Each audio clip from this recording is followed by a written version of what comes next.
নমস্কার বন্ধুরা, মেরি রান্নাঘরে আপনাদের সবাইকে স্বাগতম জানাচ্ছি নতুন একটা রেসিপিতে। আজকের রেসিপি হচ্ছে সয়াবিনের মুটটা। আমি প্রথমে আলু ধুয়ে এভাবে টুকরো টুকরো করে কেটে নিয়েছি। তারপর সয়াবিন ভালো করে ধুয়ে রেখেছি। আমি এখন একটা শিলনোড়ায় বেটে নেব। এখন আমি সয়াবিনগুলি শিলনোড়ায় বেটে নিচ্ছি। আমি এখানে সয়াবিন বেটে নিয়েছি। এখন কিছু উপকরণ মিশিয়ে নেব। প্রথমে দিয়ে দিচ্ছি হলুদ গুঁড়া, জিরা গুঁড়া, লঙ্কা গুঁড়া, দিয়ে দিচ্ছি নুন, এখন দিয়ে দিচ্ছি বেসন। সব কিছু দিয়েছি, এখন ভালো করে মেখে নেব।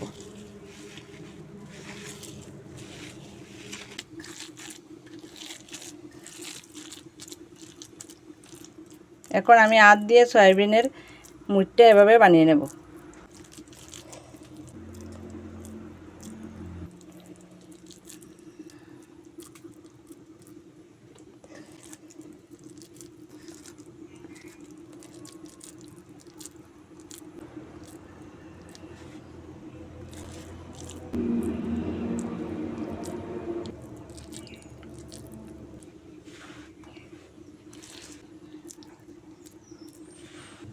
আমি এখানে সবগুলি সয়াবিনের মুটটা এভাবে হাত দিয়ে বানিয়ে নিয়েছি।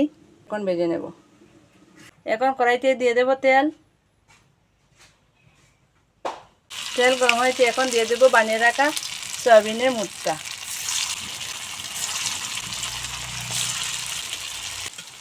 এখন উল্টে দেব।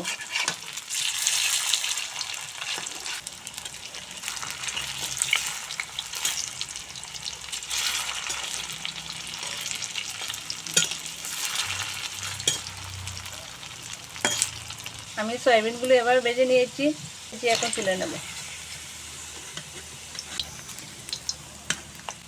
আমি বানিয়ে রাখা বাকি সয়াবিনও এভাবে ভেজে নেব।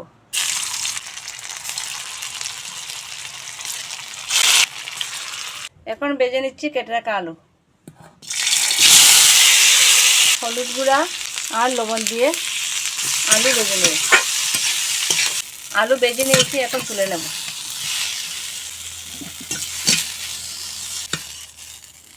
এখন কড়াইতে দিয়ে দেব তেল,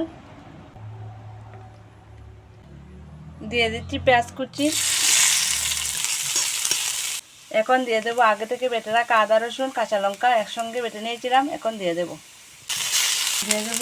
হলুদ গুঁড়া, জিরা গুঁড়া, লঙ্কা গুঁড়া, সামান্য একটু জল দিয়ে মশলা ভালো করে কষিয়ে নেব। এখন দিয়ে দিচ্ছি টমেটো পেস্ট। এখন মশলা ভালো করে কষিয়ে নেব। আমার মশলা কষানো হয়ে গেছে, এখন দিয়ে দেবো ভেজে রাখা আলু। আলু দিয়ে আবারও 1-2 মিনিটের মতো মশলা ভালো করে কষিয়ে নেব। এখন দিয়ে দেব জল। এখন দিয়ে দেব পরিমাণ মতো লবণ। এখন দিয়ে দেব 4-5টা কাঁচা লঙ্কা চেরা। এখন দিয়ে দেব ভেজে রাখা সয়াবিনের মুটটা।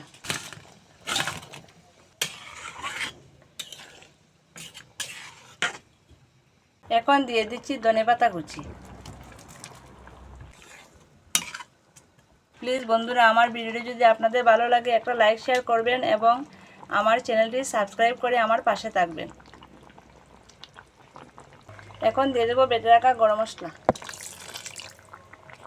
হয়ে গেছে আমার সয়াবিনের মুটটা তরকারি।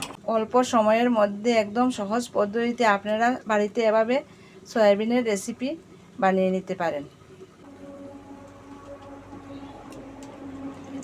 এখন ঢেলে নিচ্ছি।